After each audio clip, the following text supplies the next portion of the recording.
Hey guys, it's Wahima, but just call me Wah. Melanated! Welcome to my recap of Life After Lockup. This is seasons 2, episode 46, 47, and 48. Hey, hello. I just posted episode 45, which is a really good episode, and I just finished watching all 3 of these episodes, and it's good. This is a good show, and I'm excited that I jumped back into it. Don't forget to give this video a thumbs up and share on any social media platforms that you would like to, and let's jump right into this episode. So the first couple that we're going to talk about is Tracy and Clint.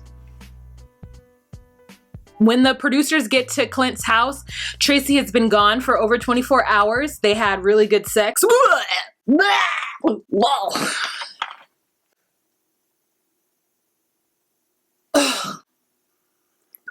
And they went to sleep, and when they woke up, Tracy was gone. And she's not answering any of his phone calls, so he's distraught. And you know Clint, he can't handle much. So he's biting his nails, he's pulling out his hair, he's smoking tons and tons of cigarettes. He's worried about his $5K that he done lost. Finally, he gets in contact with her. She finally calls him back. Basically, Tracy doesn't want to go to rehab. She feels like she has been forced to go, and she doesn't want to go. And so I was right, I called it.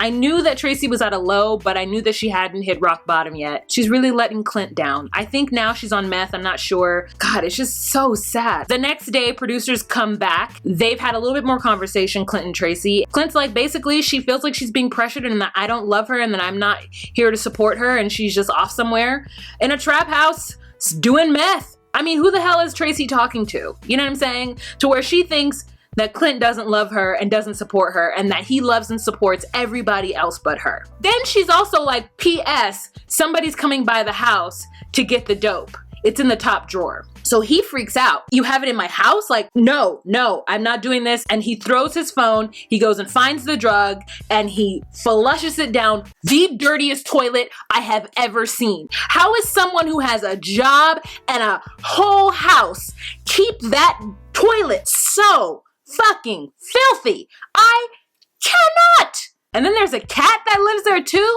Child. He dumps the drugs, and I don't know if he tells her, but he calls Mama. He calls Alice and tells her what's going down and that he doesn't feel safe being at the house. And so she's like, well, come and stay over here then. So in my mind, I imagine that Tracy has a key. Tracy's gonna show up looking for her drugs, doesn't find it, and then raids the house, her and her tweaker head friends. And he comes back to his whole window being busted open. I mean, the screen doors are jacked up. So like, I just feel like he should stay home so that he can make sure that his house is safe and sound. That's where it is with Tracy and Clint. Let's move on. Next couple we're gonna talk about, Cheryl and Josh. Okay, so this is hot off the heels of that fight. It's the next day. Cheryl's upset, but she's looking for a place to stay. And she made an agreement, I guess, with Josh to meet at a house, a rental house, at a certain time, and Josh was 30 minutes late, and Cheryl is pissed. And Josh is like, what's up? Why are you upset? What's wrong? And Cheryl is like, you're 30 minutes late. Why were you late? And he's like, because I was at work. You know, that place I go to 8 hours a day. And she was like, why are you talking to me this way? You know, the person that I knew, the person that was in jail and couldn't move and couldn't do anything but write me letters would have never said that to me. Now, this person who's out of jail, who has a little bit of freedom, who's doing what he wants, he is not talking to me the way that I feel I should be spoken to.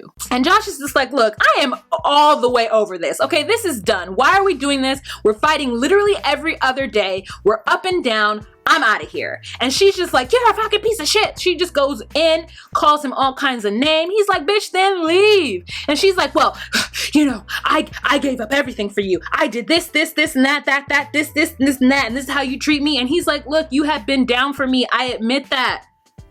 But how long am I supposed to just run up underneath you and be at your beck and call? And I agree with Josh. Like, damn.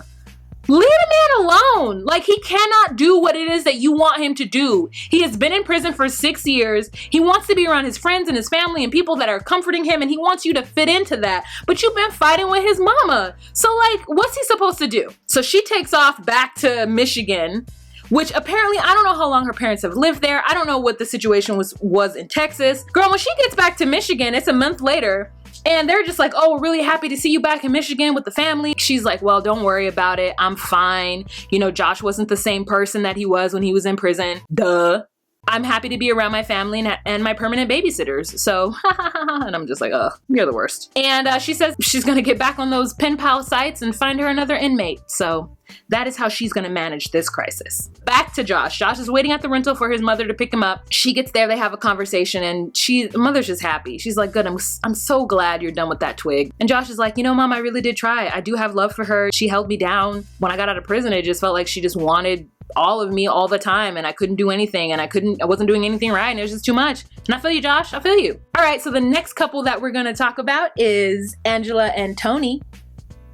So where we left off last time is we're really excited because Angela's on a stakeout in front of her own house, waiting to see where Tony goes at night when she doesn't come home. But little does she know, Tony didn't even go nowhere. So I don't know how long she sat up in that car, but eventually she gets out of the car, goes into the house, and crawls into the bed with Tony. And Tony very sleepily is like, oh, what? I thought you were staying at Donna Faye's house. And she's just like, no, I decided to come home to you. And she lays in the bed with him, and they go to sleep. The next morning, I believe she tells him that she did sit out in the car waiting for him to do something. And he was kind of upset about it. But I'm just like, this is what you get. Tony says that he has problems with impulse control, and he always has, and that's why he's cheating on every single one of his girlfriends. And so he really does want to make things up for Angela and make her feel like that he loves her, because he says he does. Impulse control, like drugs, like whatever. He's an addict. So that's just what she's gonna have to deal with, is these kind of up and down behaviors. And I guess whatever she sees in Tony just really keeps her going.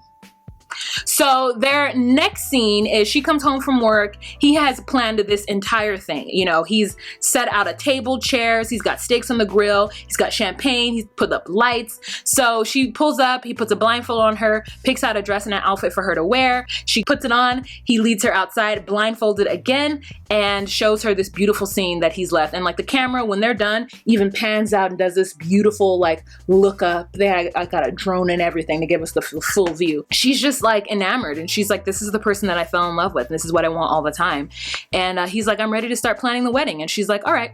She's like, this is the person I knew you could be. And she kisses him and tells him that, you know, she loves him, and then tells him, you know, you love me, right? And he's like, yeah, I do love you. She's making a mistake, but she's a grown-ass woman. She don't got no kids involved in this mistake. You know, it is what it is. Their next scene is they go to this florist shop or some kind of shop, girl, and the two ladies behind the desk were looking good, okay? You know, normally these shop owners be looking crazy, but these two were ready. So they get in there and asks what the budget is, and Angela's like, there's no budget. I'm paying for it. And Tony's like, okay, great. So this is what I want. I want some white flowers and I want some yellow accents. And she was shocked, and so were the ladies behind the counter. And I was shocked too. I was like, okay, Tony. Let's see if there's anything else that I missed about these two. All right, romantic evening, Tony wins her back. That's all I wrote down.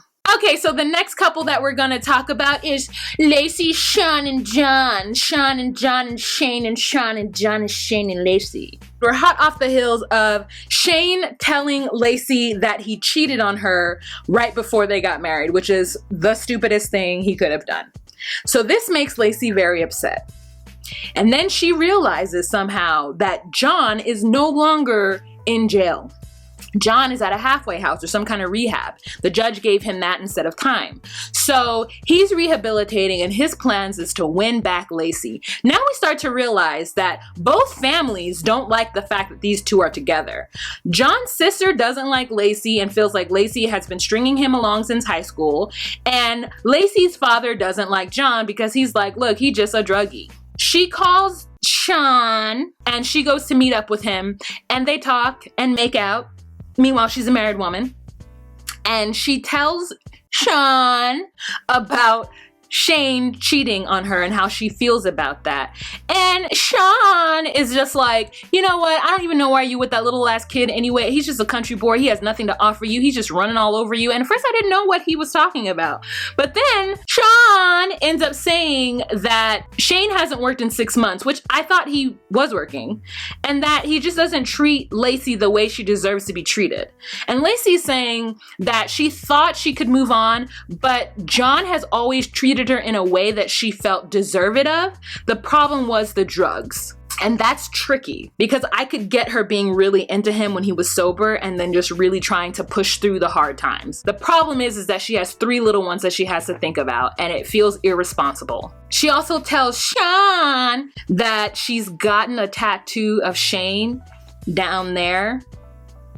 And Sean is upset about it, but he's just like, this is dumb. We'll get this removed now. So what's the timeline on this divorce? And she's like, I don't know. I don't know what I'm gonna do. And he's like, you're gonna get a divorce so that we can be together and you can kick that boy out your house. So she goes to see her dad. Her dad is hanging out with the kids. The dad is like the greatest babysitter. He truly enjoys being around those grandbabies, it feels like.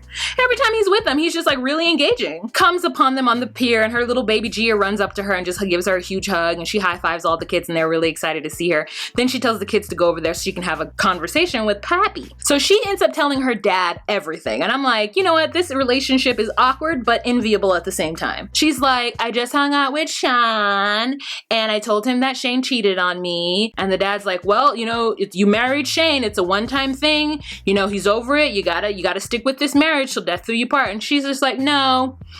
And the dad is just like, nah, I'm not with this. Okay. You gotta do something. What about when Shane finds out? Lacey's like, how is Shane gonna find out unless you tell him? And Dad's like, I don't know.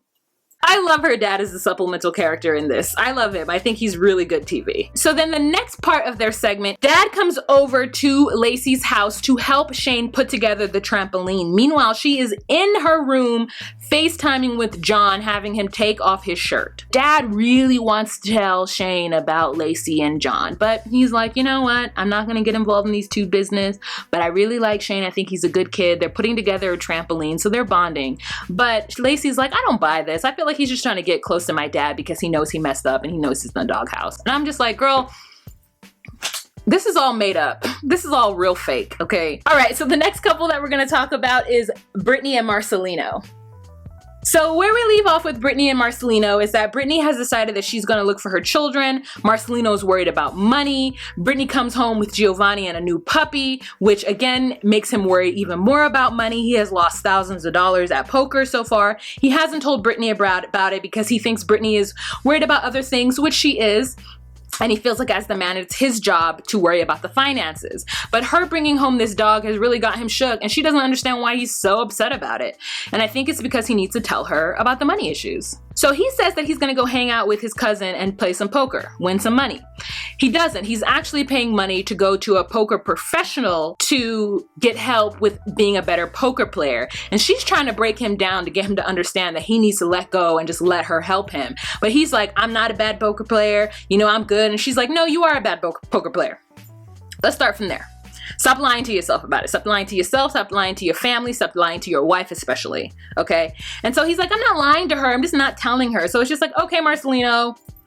Okay, you know what a lie of omission is. You're a grown-ass man. You were in the military. Stop acting stupid. His cousin ends up calling Brittany to see where Marcelino's at because Marcelino ain't answering his phone. And Brittany's like, oh, you know, okay, I don't know where, I'll give you a call back. And she's now pissed because she's like, the person that you were supposed to be with just called me and doesn't know where you're at. So then where are you? And so she calls him like 11 times in a row. He don't answer. Big mistake. I know she's gonna end up blowing up on him, but I don't know, is this fake? How does this cousin just randomly call Brittany to ask where Marcelino is? And why wouldn't Marcelino, if he was lying, be like, yo, cousin, I just told Brittany that I'm with you. Okay, if she calls or whatever, don't answer. Girl, I don't know. This seemed like a whole mess. I'm probably missing something that happened with Brittany and Marcelino, but their storyline is kind of waning. She's just trying to find her kids and find her place in this world. And like I said, it's worthy to be applauded. I gotta eat before I talk about the throuple and Andrea and Lamar. Otherwise, I'm not gonna give you guys my best, you know? And I wanna give you my best. So, BRB. Okay, guys, we're back. Them belly full, but we hungry. Hey, a hungry man is an angry man. A rain a fall, but the dirt too tough. A pot a cook, but the food not enough. We're gonna dance to jam music dance. Anyway, so she's full. And ready to go. Let's talk about Lamar and Andrea. So where we left off with Lamar and Andrea, with him saying that he is not going to be a Mormon because it ain't for black folk, which I agree with. Now, we go to Andrea having a conversation with Lamar at dinner, okay? Where they really want to sit down and talk about the meat and potatoes of their relationship.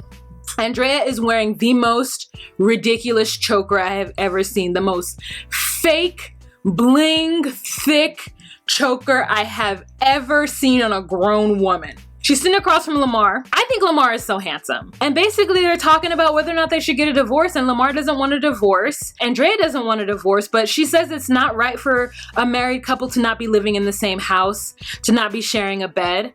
She still hasn't had sex with him, you know? So they had a really hard heart-to-heart after we just found out that Priscilla is his baby. He wants to be around the family because Tennyson and Nyla have both warmed up to him. They both like him. I just want to figure out a place for them to live. Like, can they go live in Texas? There are black folks in Texas. There are Mormons in Texas. Or can they go, they could even come back to California and live about an hour outside of LA. They could live in San Diego. They could live in Rancho Cucamonga. They could live in Upland, you know, or somewhere north of LA. They don't have to move all the way to Utah. I just really feel like Lamar doesn't want to be away from his family. He has kids in LA, or a daughter at least in LA. He's been away from them for 18 years. Like, now is not the time for him to up and move. And I know he told her that he would do all these things, but I think he's finding out that life in LA is exactly what he wants it to be. The only way I'm moving away from LA or any further, or even out of state of California, is if I can get a big ass house for cheap. I mean, and I would still need the LA amenities, okay? I would still need to be able to do some weird bougie shit anytime I was ready to do it. I couldn't move to Utah. I don't even drink and I couldn't move to Utah. They probably criminalize weed as well. I can't live in Utah. So I understand Lamar. Like, Utah has too much constrictions.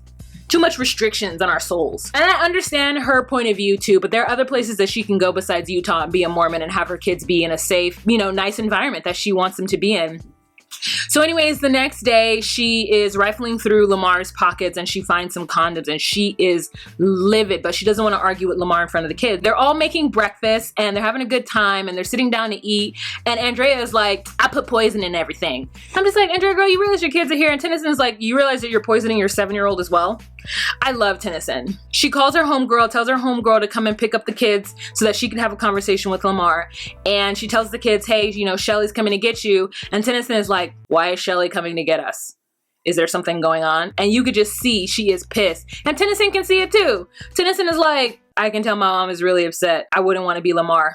And Lamar's like, well, damn, I don't want to stay here either. Can I go with Shelly? Then the kids leave. She tries to play it real cool on the couch. She's like, you got something to tell me? You know, if there's something you want to tell me, you better confess to it now.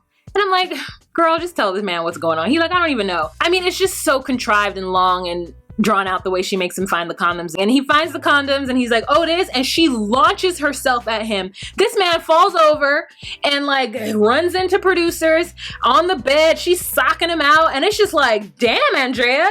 Well, where's this Mormon's wife? Where did she go? She left her entire body and attacked this man. And he's like, it's not even me. Then she goes into the bathroom to hide, I guess. And he calls his brother Ski bastard.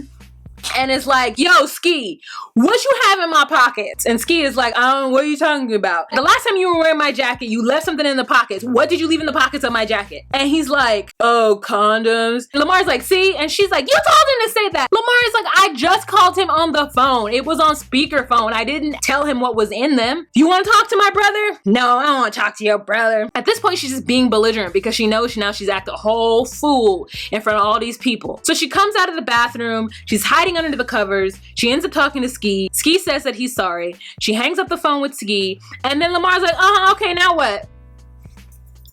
You assaulted me. Are you gonna apologize? She's like, I didn't assault you. And I was like, okay, look, Andrea has let her whole body if she don't think she assaulted that man. She fully assaulted him. Okay, that is full assault. And she caused him to assault other people in the making of the assault. Talking about, oh, I know I've been away from him for 2 months, but if he cheats on me, then it's just it. And I'm like, girl, 2 months? It's been 2 months? That's a long time. Y'all just need to get a divorce because you basically are living separate lives as it is. And he doesn't want to, but they're stuck between a rock and a hard place and they got to get a divorce. And she feels like she's given up so much of her life.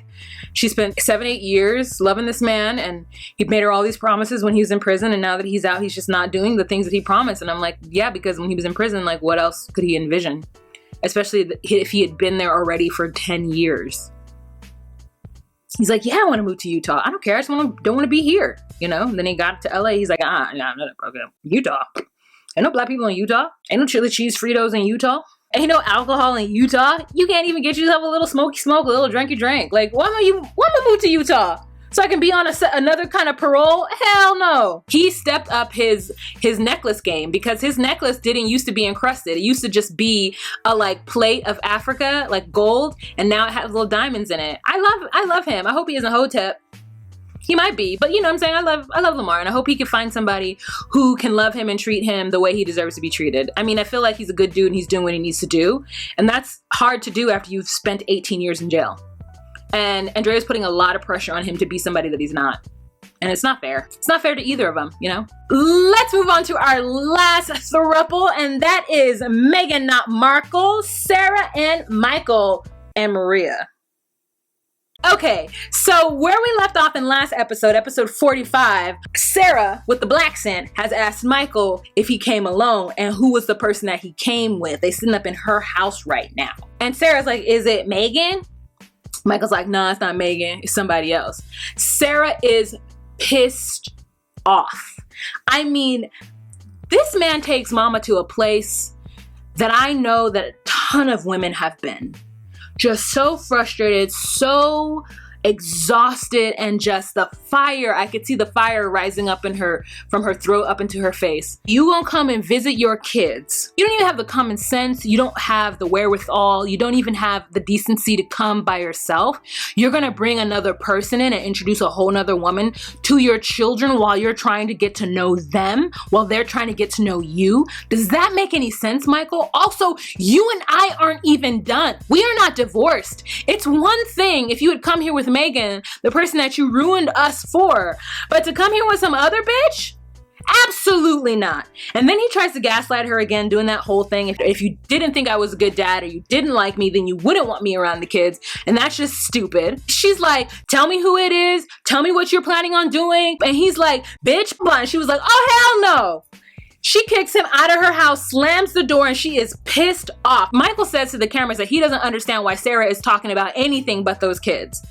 And I don't understand why Michael doesn't understand that a mother wouldn't want a half their daddy, a part-time papa, to go and take her kids somewhere off in a hotel room with some bitch she don't even know. I mean, this guy comes from such like background and circumstances that has him thinking that up is down and down is up. They're just in the front yard, and he's like got into the cab and went back to the hotel and tries to talk to Maria about it. And Maria is like, Sarah's worried about the wrong things. Boop-de-boop-de-boop. Maria acting like she'd never been 20 years old in love with somebody. Sarah and Michael have been together for 7 years, and they have 2 children together. There is something within their relationship that no one else can touch, period, point blank.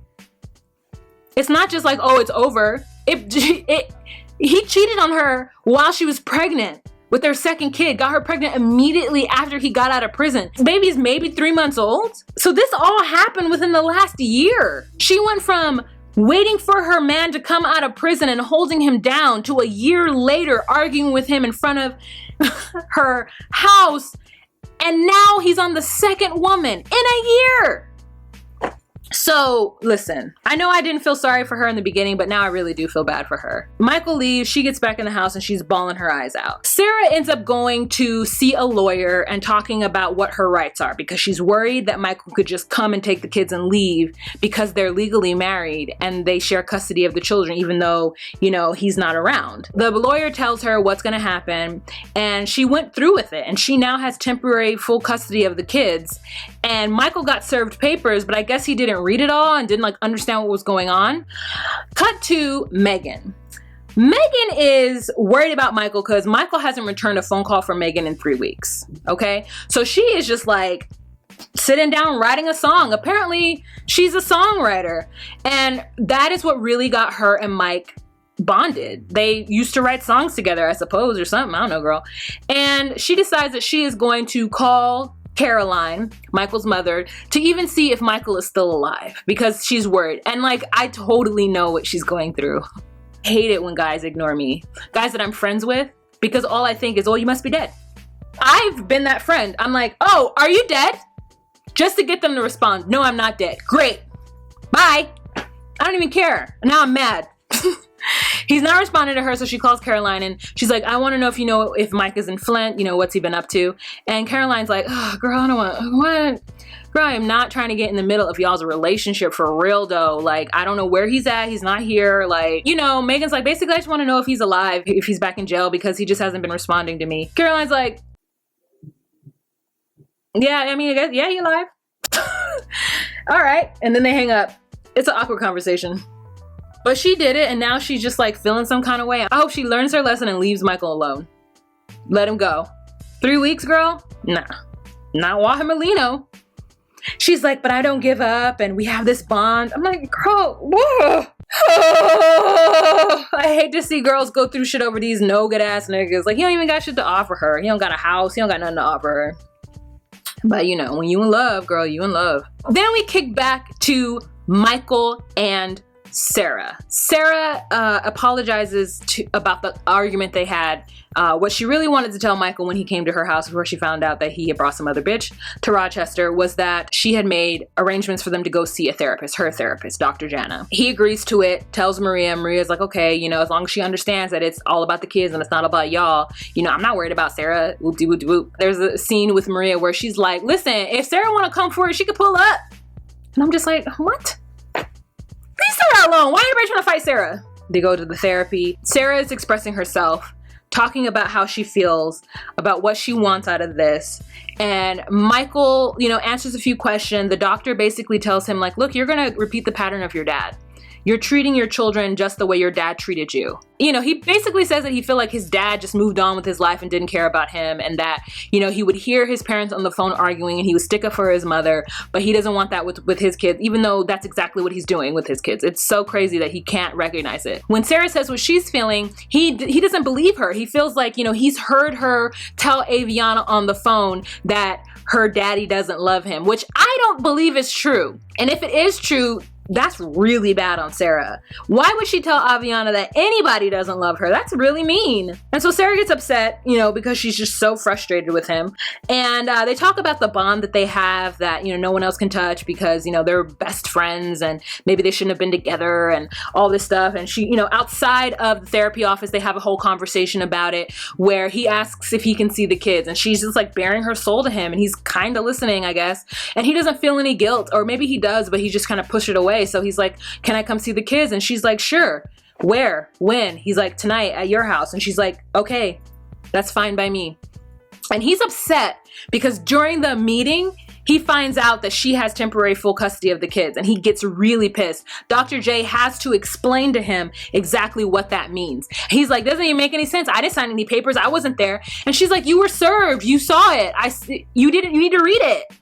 You needed to read it. We told you. I sat with a judge, and based on the information that I gave him, and based on the text and everything, you haven't been here. And so just to protect me, and you not just coming up and swooping and taking the kids, I got temporary custody until we can battle this out. And that's what he didn't want, but this is what it needs to be because he's not doing what he needs to do. In his confessional, Michael's like, at this point, you know, I gotta be real strategic with Sarah. I'm like, what? You mean strategic, sir? You know, I feel like me and Sarah got a lot of things going on with each other. And can't nobody come between that. So we got like a connection. And I'm just like, what about Megan, your queen? You strategic ass Negro. They then go back to her place. He puts Aviana to sleep. Him and Sarah have a drink. And Sarah is like, I don't care what nobody say. That's my man.